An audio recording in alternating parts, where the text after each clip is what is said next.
Hello again, everybody, and welcome to episode 14, the Ernie Banks edition of Angles and Attitudes.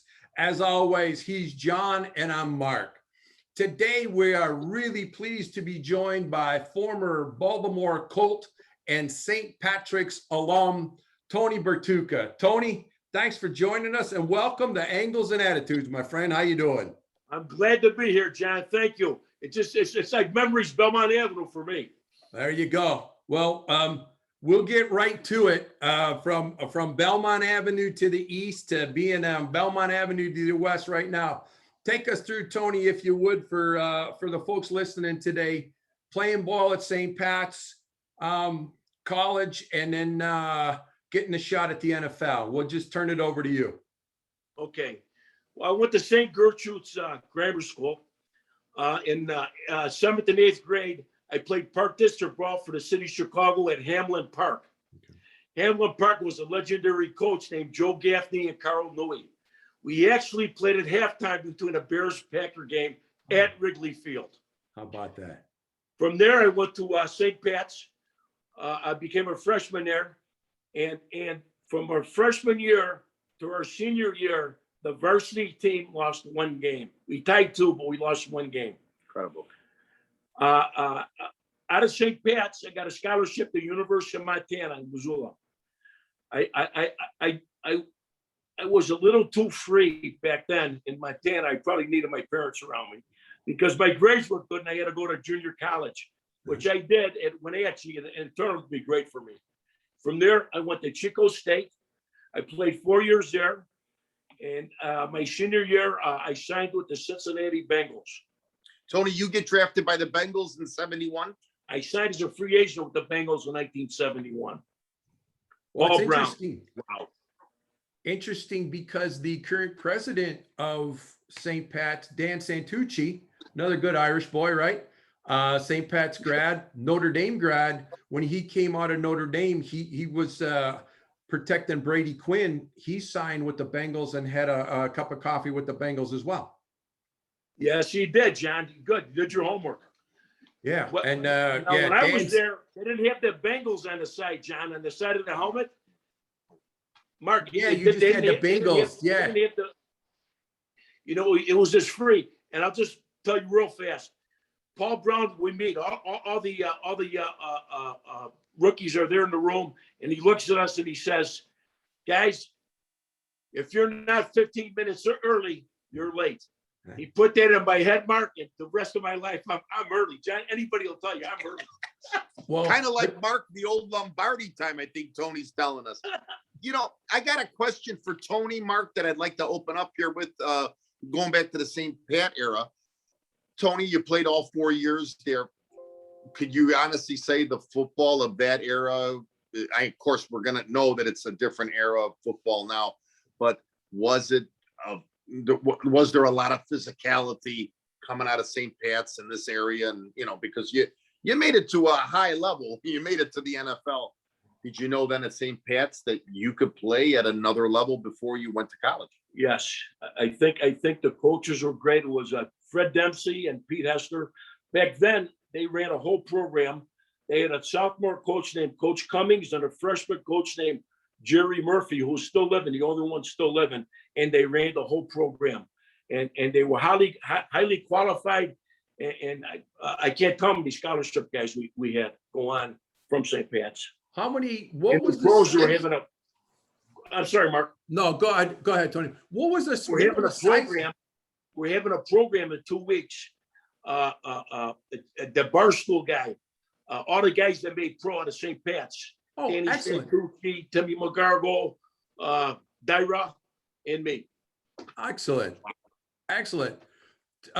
Question, the size of the teams. Did you spend a lot of time playing on both sides of the ball, or were at that point, you had 50 kids on a team, on a varsity team, or smaller teams, and you maybe got a chance to play both offense, defense, and special teams? Because I know Danny started out playing on D-line, Santucci, and ended up being a tight end as well. Right. I started out as a tight end and became a linebacker, but I played both sides of the ball in high school.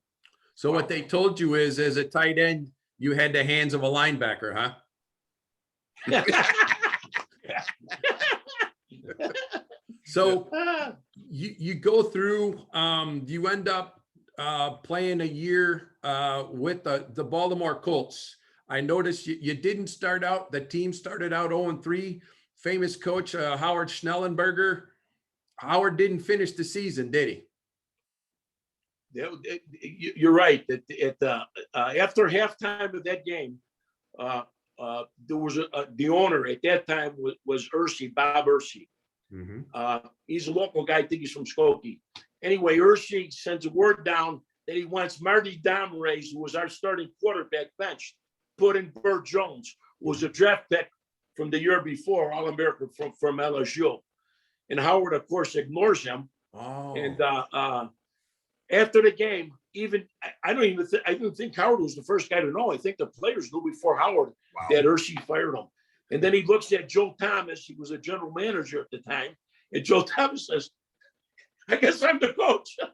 And he was, but he ended up, you guys won a couple ball games with Joe. It was just, Ursi just spent the money, and it was a big deal. Publicity wise as well, getting Bert Jones in. Obviously, Jones went on to have a pretty significant career and is a well-known QB in NFL laurels there.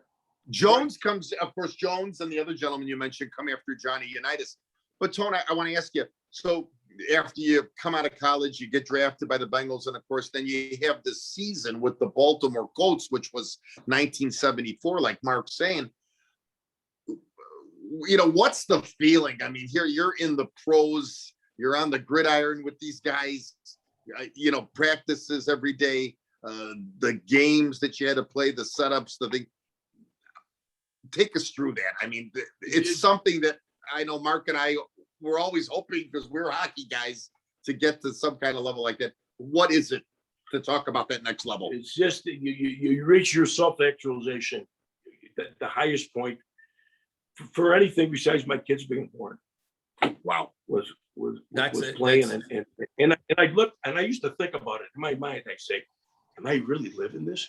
Am I living? I mean, I really treasured it. I really treasured my playing time. Well, but you also talk about, and my dad coached at and taught at Gordon Tech down the road there on Addison and Western, and you talk about those programs and the men such as yourself that they develop, same way with Holy Cross and all, that it's more about what you become after as a man, that you learned all those things, the discipline, the not giving up, playing hurt. Like you said, if you're not 15 minutes early, you're late. Those are all things, right, that suit you and take care of you in life, Tony. Mark, you're right. I'm a big guy for God, country, family. There's nothing more than if you get those three, then you got it, right? That was Vince Lombardi. Football. You know, you talked about Gordon Tech, legendary coach Winecki. Yep. At the Gordon Tech, and Coach Winecki. I see a lot of those kids. You know, I see a lot of those kids and the guys who come in those programs, especially the Catholic, the parochials. Yep. We have a fraternity that when you see each other, it goes on and on. You talk about grammar school games; they remember everything. But the respect. One coach. Oh, go ahead, John. No, I'm sorry, Mark. Any one coach that stood out besides the high school years, college years, if you had to go to the pros years, because, you know, we're always learning the game that we loved. Yours was football. Was there that one coach in the pros that just stands out? And we're going to get to a story, Mark, about Bill Belichick with Tony. Was there any one coach that still to this day you're like, wow, he set that precedence in your mind? Howard Schnellenberger gave me my shot. He went on and coached at Miami. And I guess the question that I would have then to pony on that, Tony, is was there a moment in training camp, or did somebody just hit you so hard that you were looking at an ear hole that you were like, I'm in the NFL now? We're playing at Fulton Stadium in Atlanta. It's my turn. It's my reps. I'm getting in there. Pat Sullivan is the quarterback. Heisman Trophy winner from Auburn. Throws a flat pass. I pick it off 45 yards. I says, welcome to the NFL. Yeah. I went right over. Good He for was a- you. he was Good an- for you. Speaking of opponents, what are our teammates? Give us a Mike the Animal Curtis story. Oh, yeah. Okay, so Mike's the middle linebacker, and he'd practice, and he always had his chest strap off. And so when he didn't like the way things are going, he'd strap it on, and all the offensive line would say, he's strapping it on. So I always would back him, you know. And during the season, I was told to go to a Colt corral. A Colt corral would be like a guys who go season ticket holders, like in a box in Wrigley or Soldiers Field. But they stay together and they got a fraternity and they have fundraisers for the year. So they send speakers over. So I go there and I talk to these guys, and they're like neighborhood guys. It's like I'm Baltimore Avenue, man. I'm with these guys, you know, Samson, you know, and I mean, all kind. Anyway, I become friends with these guys, and they go to the games, and it comes, we're playing the New York Giants, and we're getting ready we're Memorial Stadium. We're getting ready for the game, and Curtis comes up to me and he says, Bertuca, what's this? I says, Mike, what are you talking about? He says, look, what's that up there?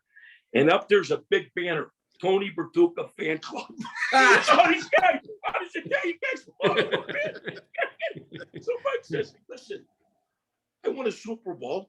I'm all pro. I don't get it. This is Mike, you're not really accessible to the fans. So he was, did it, I have to figure he brought it up, but it did chap him a little bit just for the things that you said, right? I think a little bit, but he was ball busting because he did like me. In fact, for dinners, every dinner, pregame dinner that we had when we went to the town, he'd have me with him. Oh, wow. Well, so he did like me. Yeah, he invited me to his house. He had a wife named Marty.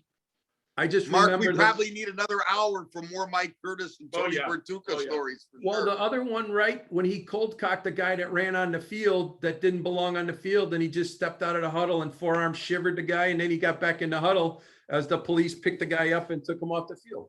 Right.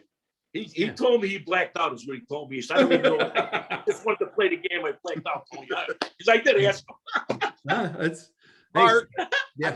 I want to touch base since we still got a little time here. An article comes out in 2016, and it was from Bill Belichick about special teams players. And you know, when I think Belichick was the coach, was he an assistant? He came in 1975. He just graduated college, and he came out an internship on the special teams for the Colts. And had mentioned in this article, and Tony had showed it to me a few years back, that, you know, of one of the better special teams players, and to go back, you know, 74, 75, and to remember Tony Bertuca. Tony, take us through that article, and what does that mean to you? Because here's the Super Bowl winning coach. No, right. Here's the deal. My son Tony's in journalism. He's in Washington, D.C. He's an editor of Mexico under the defense. Anyway, any article that comes up with Tony Bertuca, I guess it clicks in. Mm-hmm. He says, Dad, what'd you do, man? So I don't know. What are you talking about? What did I do? I says, Bill Belichick this gave you kudos. He says, when you start a team, what do you look for? And he goes through the team, and he says, but I got to get a special teams player. I played with Thompson played for me, another guy, and he says, and Tony Bertuca from Baltimore. That's unbelievable. And I ain't talked to the guy in 40 years, Mark. What in your mind makes a great special teamer? For him to put that, but I will tell you this, and I used to tell guys, he used to get coffee for me. That's Hall of Fame material. Break down film. I showed him how to break down the film for the specialties. You were saying a question mark before. No, what in your mind, Tony, makes a great special teamer? You got to be a little crazy. You just got to be fearless. You know what? Do you remember the game when we were kids? Red Rover. Mm-hmm. Let Mark come over. And it was like shot at the special teams. No, so you had your lanes to run in, but you also had to be a little crazy because you knew that guy on the other end had his job and he was coming just as hard. So what do you think now as they Yeah, sure. they kind of take that out of the game, the way they've re-engineered the kickoff? You know, are they better off just taking a kickoff out of the game, Tony, the way they've watered it down in terms of Well, returns, or what do you think? I mean, I had 3 or 4 concussions on those special teams, you know, and back then it was just, it wasn't a big deal. We didn't really know how dangerous it was. You know, since then they got a lawsuit, which I'm in the lawsuit, you know, class action with the NFL, you know, with the thing. I mean, I think it's good because guys like me, and there's a lot of guys out there, and the hockey guys are going to put your head in there. And if you got to teach them not to do it. It's just, we didn't realize what we were doing back then. Sure. Well, And the equipment was a lot, of course, less protected. Oh, if I tell you the helmet I had, the right down helmet with the suspension, unbelievable. Yeah. I cracked 2 of them. That can I make?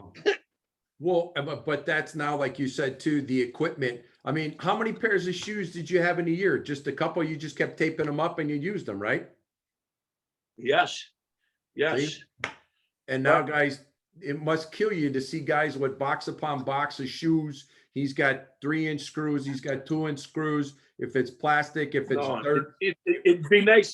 It'd be nice to play 3 years now, because back then it was Right. Oh. You know, the other day we had Steve Multi on with Mark on this Angles&Attitudes, Yeah. who played for the Chicago Wolves. Tone, after the 74 season, what goes through your mind? Did you kind of know that it was over, or did you want to keep playing? What was the... Well, here's the shot for me. Okay. It went down from 47 to 43. It was an arbitration year, and I was one of those 4 guys.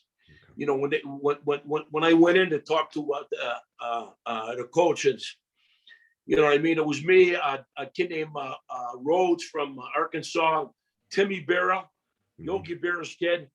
He was from there, and he says, you guys are great. He says, but because we can't, there's no taxi squad, there's no stuff, which they corrected the next year. Right. And then I signed with the Miami Dolphins in 77, and Howard Sullenberger was also there as an assistant coach. There you Under go. Shula at that time. Right? Under Shula. Under Don Shula. Yeah. Well, we were talking about equipment, but I had one other question, teammate wise. Lydell Mitchell, unbelievable back. Lydell Mitchell, I got a scar right here with Lydell Mitchell, because It's a good one, Mark. It's a good Yeah, one. it's a good one. It's a good one. But Lydell was great. You know, So- of course, when we played Pittsburgh Steelers, all those guys came to Franco Harris, all those guys, Lydell, you know, it really is a great fraternity. So equipment, playing surfaces, right? You played at Pittsburgh at 3 Rivers. You played at Philadelphia at Veterans Stadium. Was that just a step above playing on concrete with that AstroTurf at that time? In Miami, the Orange Bowl is the first ones they had that turf.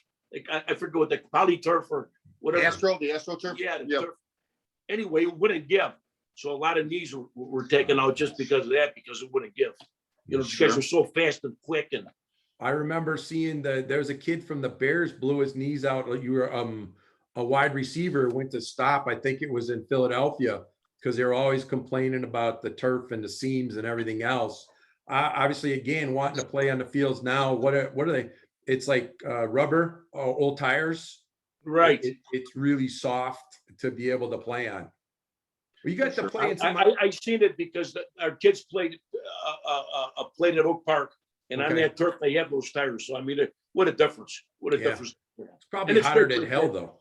It's It's probably great. get hot in Oh July yeah, or like a day September. like yesterday. Oh Yeah. Lord. Can So- imagine. Again, though, I'm thinking Shea Stadium. What a place to be able to play. Memorial Stadium. They're baseball stadiums, but in my mind, that's football. You run to the 20, and then it becomes the infield, and you're all dirty, and then you're in the outfield, right? Mark, Shea Stadium. I'm the special teams captain. I'm out there with Mike Curtis. Mike says, Tony, call it tails or heads. And who's out there with us? Joe Namath. Oh, And I'm wow. thinking in my head, are you kidding me? This guy's shrunken over his shoulder, over the top. Of course, I called tails and we did it. It was one of the first times we won the toy class. Hey, Mark, good point by you. When the Bears played in Wrigley Field, if you look at some of those old highlights, there's that wall when they're scoring a touchdown. Yes. And if you're clipping and running hard, like I'm sure there were so many receivers that hit that wall that we probably didn't even see on the camera. Well, that's to Tony's point, it's a totally different game. Now you look, just your thoughts around the training, right? It's 12 months. When you played, you probably were close. You probably almost had to get another job in the off season because I did. I was a substitute teacher at Curie High School where my old coach coached and taught there, Pete Hester. I taught school in the off season. But, Wow. but again, how much you appreciated what you had during the season. What'd you get, if I can ask, what'd you get for a per diem for meal money on the road? We got $80. Yeah. 80 the day before the game because you come home after the game. Yeah. It was good for a Gibson steak, right? No. Yeah, but you got kids now in Major League Baseball, fresh out of high school, 18-year-old bonus kid, $2 million signing bonus, and the kid's got $200 on his per diem. It's just ridiculous compared to what you guys put through put your bodies through. Yeah, because ours was only 1 day a week, and that's if you were away. If you played home, but you got nothing. So you fly out the night before, you fly out on a Saturday, get into town, have a pregame meeting. We have our meal by ourselves. That's as I told you about Curtis. Everybody could go on their own, and then Sunday you got the pregame breakfast. You play the game, and then you come home. Okay. I'll tell you, the one time it didn't happen, we're in Buffalo, and of course OJ's OJ's with the Bills at that time. Yes. At the time, and they had the thing. And anyway, it was a snowstorm, and our plane was coming from Detroit, dead hangar to Baltimore to pick us up. The snowstorm put it off course. It ended up crashing. God bless those people who drove the plane. Of course, we were stuck overnight, and we went to the tavern, and McKenzie, OJ Simpson, all those guys were friends with some of the guys on the Colts, and we went there and he had a few libations. Wow. But I mean, that was the only time we stayed over. Well, only a few. I'm sure only a few would be in quotes, but hey, when in Rome, right? You do what they do. So what's keeping you busy now, Tony, and the aches and pains? I'm sure your lovely wife keeps you busy, maybe just trying to keep you out of her hair or keep you out of her way. But what do you feel in your days with now? How you feel your days now? First of all, my wife is real good. She does everything at the house. Very nice lady, by the way. Second of all, this is great because I met this guy, Pat Santoro, as freshman year on the football team at St. Pat's. He was the best player on the team by far, a running back that could stop and go at a dime. We became friends, and later on, we hooked up. Our kids went to high school together. And when I was retired, he says, Tony, what are you going to do? I says, I don't know what I'm going to do, Pat. I said, I know what you're going to do. You're going to come to work for me for Restore Restoration. And thank God they did, because they just saved John. Oh, now, okay. Now I see why you're on, Tony. Yeah, John was trying to tell me all the other stuff. Now I understand. Okay. Hey, so, all things, all due respect, if we have a car dealer on next week, Tony, I know that John needs a car then. So I got now. Mark, and I got to tell you, and I know we're getting close to, I just want to get this in here. So I wound up meeting Tony through the Santoro family, and it was just great. And I knew that he had played football, and the Santoro family, they had told me.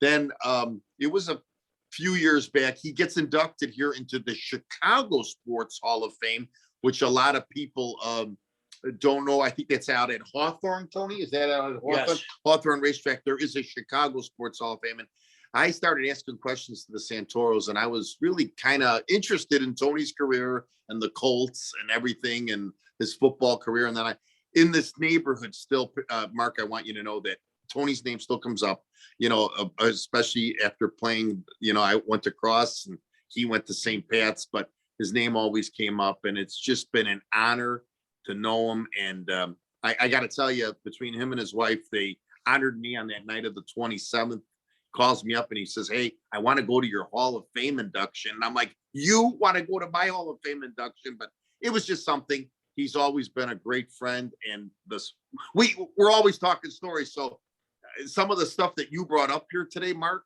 with Tony, I mean, you did your homework, my friend, like you do. And You did. And this is really a touching moment for me here today to be with them and with you, of course. Hey, I'm honored. It's been a pleasure. The only thing I'm trying to figure out is how we get more time on these things, because we get started and there's so many stories. Yeah. And I know Tony's got to use the PGs because I understand his wife is in the area. So maybe we'll have another one at another time there. Absolutely. We're happy to come in. You guys are easy to talk to. You guys are great. Maybe we'll have it at one of those taverns, Tony. But real quick on the way out, do you watch the game on Sundays now? And do you look at the game and go, it's softer? It's just not the game I remember. Give us a quick scouting report when you're watching a game on Sunday. What are you thinking? Okay. When I got done playing, after I was done playing, I was a student of the game still. You know what I mean? I was a fan. You know, all the way up to some controversy that happened with the legal down at the flag. After that, it's like, if I can do it, I'll do it. If not, I don't care. I didn't like the kneeling. No, that